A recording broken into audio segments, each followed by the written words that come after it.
What's going on? Today's episode I'll be sharing with you guys the topic of alternating lifts. And when I say alternating, I'm not referring to swapping lifts in and out of your program and changing variations. I'm literally talking about doing lifts that involve alternation, where one side's going forward, the other side's going back. And the reason why this is so important and why I'm making this video is because this is going to have great carryover and great transference to the gait cycle, which is basically walking. So if you want to move very well, if you want, for example, for the upper body, a very free and mobile rib cage, it's important to have these alternating exercises in there. So you see a lot of people who just squat, they just bench, they just deadlift. Everything they do is bilateral for the most part. We all know those lifters. And if you feel great, more power to them. But if you want optimal programming, if you want to have more variability and you want to move as well as possible, you'd be a fool to not have some alternating lifts in there. And alternating lifts are somewhat similar to unilateral, except with alternating, you only have to do one set instead of two. So from a time management standpoint, it's a great option. I'm not saying that you should just do alternating and you should just forget about unilateral. In an ideal world, you'd have some bilateral, some unilateral, and some alternating. But if you're just one of those lifters who's just been doing bilateral for the most part, at least start incorporating some alternating, and maybe later on down the line you can start having some unilateral lifts. But that's what this video is all about. I'll be giving you guys more tools you could have in your toolbox regarding alternating lifts. And these are low-hanging fruits. You don't have to make some crazy programming changes. You could easily just plug some of these lifts in the routine you're already doing, and that's about it. So let's get into it. So first things first, let's talk about the different forms of alternating lifts, because you guys probably think that they're all the same, and they are very similar to a certain extent, but let's just break it down a little bit further. So first off, you see me doing the alternating bench with dumbbells, feet elevated. And you notice that the dumbbells are basically crossing paths halfway. This is personally how I like to do my unilateral lifts for the most part. I feel like it just translates very well to the gait cycle and helps me move very well, get a more mobile rib cage, all that stuff. But there's also what I like to call unilateral alternation. So it's basically like you're doing a unilateral bench, but you're just alternating from side to side.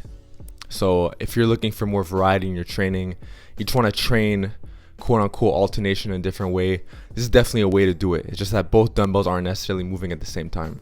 So now as far as back training is concerned, if you don't have access to a cable row or pull down station to do alternating rows or pull downs, you could easily just grab two dumbbells and do alternating dumbbell rows. And I really like this because this will once again give you that more mobile rib cage. It'll help you get more out of less weight. It's a lot harder to cheat on this, a lot harder to overarch, and just a great lift overall. You could do this in a Penley style, so you could still go heavy. You could still eventually work up to the 100s, 120s per hand and still build a great back, but you're sprinkling in that variability in your training. And the same thing could be said about curls. You could get some frontal plane in there by going from side to side, as opposed to just sticking to the sagittal plane. So when you're doing your hammer curls, or if we're talking about skull crushers, you could apply this as well. And by no means am I saying just do alternating lifts in this video. I'm just saying that if you want to have more variability in your training, you want to feel a lot better, and you don't want to just be locked into these stiff positions of when you're doing the bilateral lifts, you want to make sure you're having these inside as well.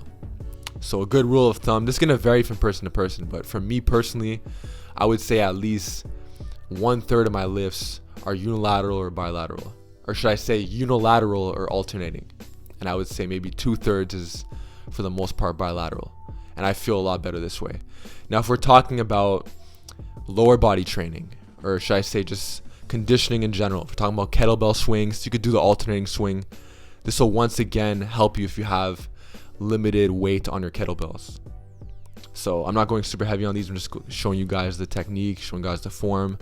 This is the alternating swing, but you could obviously go a lot heavier on these. Now, as far as more lower body lifts, if you're really pressed for time, you don't have a lot of time on your hands, you could do alternating split stance RDLs. You can just go from side to side, left leg to right leg, and this will help you get the set in a faster manner. So it's very similar to reverse alternating lunges, which I do as well. Here you see me doing the reverse lunge with the Zercher hold. And speaking of holds, it's important to understand why you're incorporating an exercise into your program. Why are you holding in that fashion? Why are you doing a contralateral reverse lunge or an ipsilateral?